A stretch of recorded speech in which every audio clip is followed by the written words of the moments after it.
భారతీయులు ఏ పని చేసినా అందులో ముఖ్యంగా మన ఆంధ్ర వాళ్ళు మరీని మనం ఏం చేసినా ఇది ఒక టెక్నాలజీకి సంబంధించిన ఇష్యూ అనే విషయాన్ని వాళ్ళు అర్థం చేసుకోవడమే కాకుండా వాళ్ళు కూడా ఆచరించే కార్యక్రమాలు జరుగుతూ ఉన్నాయి. భోగి పండుగ అంటే ఆవుని మనం దేవతగా పూజ చేస్తాం. గోమాత నుంచే ప్రతి వస్తువు కూడా చాలా ముఖ్యమైనది. పంచగవ్యాలు అంటారు. దాంట్లో ఆవు పేడతో చేసిన పిడకలు భోగి మంటల్లో వేయడం ద్వారా పర్యావరణంలో రేడియేషన్ తగ్గించడం అనేది ఒక కార్యక్రమం కూడా అవుతుంది. దానివల్లే మన పూర్వీకులు ఈ భోగి పండుగ నాడు ఆవు పేడతో ఇళ్ళలకడం కానీ ఈ భోగి మంటల్లో ఆవు పేడ పిడకలేయడం కానీ చేసి రేడియేషన్ తగ్గించడం అనే కార్యక్రమం జరుగుతుంది. ఏదేమైనా ప్రజలకి భోగి శుభాకాంక్షలు మీకు తెలియజేసుకుంటున్నాను. Thank you very much.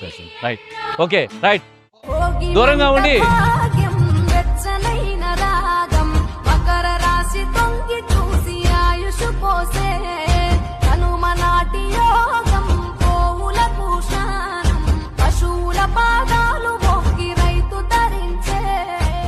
భారతీయులు ఏ పని చేసినా అందులో ముఖ్యంగా మన ఆంధ్ర వాళ్ళు మరీని మనం ఏం చేసినా ఇది ఒక టెక్నాలజీకి సంబంధించిన ఇష్యూ అనే విషయాన్ని వాళ్ళు అర్థం చేసుకోవడమే కాకుండా వాళ్ళు కూడా ఆచరించే కార్యక్రమాలు జరుగుతూ ఉన్నాయి. భోగి పండుగ అంటే ఆవుని మనం దేవతగా పూజ చేస్తాం. గోమాత నుంచే ప్రతి వస్తువు కూడా చాలా ముఖ్యమైనది. పంచగవ్యాలు అంటారు. దాంట్లో ఆవు పేడతో చేసిన పిడకలు భోగి మంటల్లో వేయడం ద్వారా పర్యావరణంలో రేడియేషన్ తగ్గించడం అనేది ఒక కార్యక్రమం కూడా అవుతుంది. దానివల్లే మన పూర్వీకులు ఈ భోగి పండుగ నాడు ఆవు పేడతో ఇళ్ళలకడం కానీ ఈ భోగి మంటల్లో ఆవు పేడ పిడకలేయడం కానీ చేసి రేడియేషన్ తగ్గించడం అనే కార్యక్రమం జరుగుతుంది. ఏదేమైనా ప్రజలకి భోగి శుభాకాంక్షలు మీకు తెలియజేసుకుంటున్నాను. Thank you very much.